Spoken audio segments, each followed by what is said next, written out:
Ok, les partenaires tiennent le ruban. Ok, attention, un coup de ciseau. Levez la tête. Voilà, par le président. Voilà, un petit morceau. Petit morceau pour chacun. Voilà, pour Madame Rochard.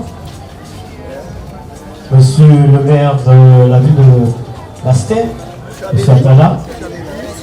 Monsieur le président, Monsieur Abéli, président de la télécommune.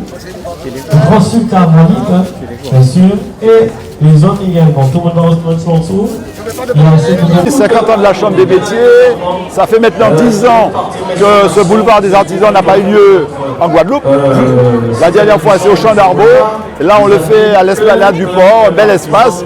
Et c'est une manière de valoriser surtout nos artisans, le savoir-faire guadeloupéen et de valoriser Bastère et le sud Bastère. Nous avons bien sûr pas mal investi dans cette manifestation en partenariat avec la Chambre des métiers, avec la région. C'est une manière de soutenir le développement économique en Bastère, c'est important parce que sans développement économique, une région elle disparaît. Donc investir dans le développement économique, c'est important pour Bastère et le sud Bastère. Oui, je dirais que c'est un excellent doublé. Les 50 ans de la Chambre des métiers de la CINA de la Guadeloupe et le retour du boulevard des artisans sur les terres bastériennes, quelque chose que nous avons perdu il y a une dizaine d'années. Donc c'est une excellente chose pour exprimer le savoir-faire des artisans de la Guadeloupe et singulièrement du Grand Sud Caraïbe.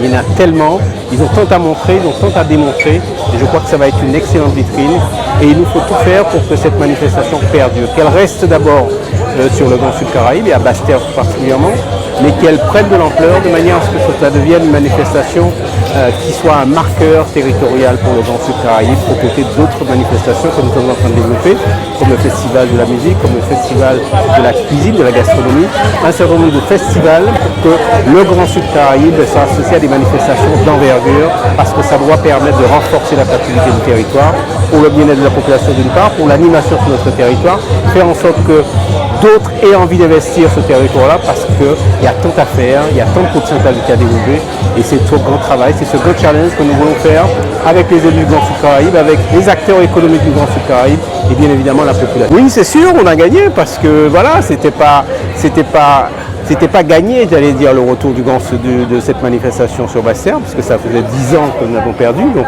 on aurait pu continuer ainsi. Je crois qu'il y a une volonté, en tout cas, du président vainqueur et des élus de la Chambre de métier de la Guadeloupe. Je les félicite, je les remercie. Il y a aussi une volonté exprimée par le maire de Bastère, parce qu'on connaît les difficultés de cette ville, qui accueille cette manifestation. Et donc c'est la raison pour laquelle le Grand Sud Caraïbe s'est engagé aux côtés de ces deux partenaires-là pour renforcer une volonté politique sur le territoire, pour que cette manifestation du boulevard des artisans soit marquée Bastère et Grand Sud Caraïbe.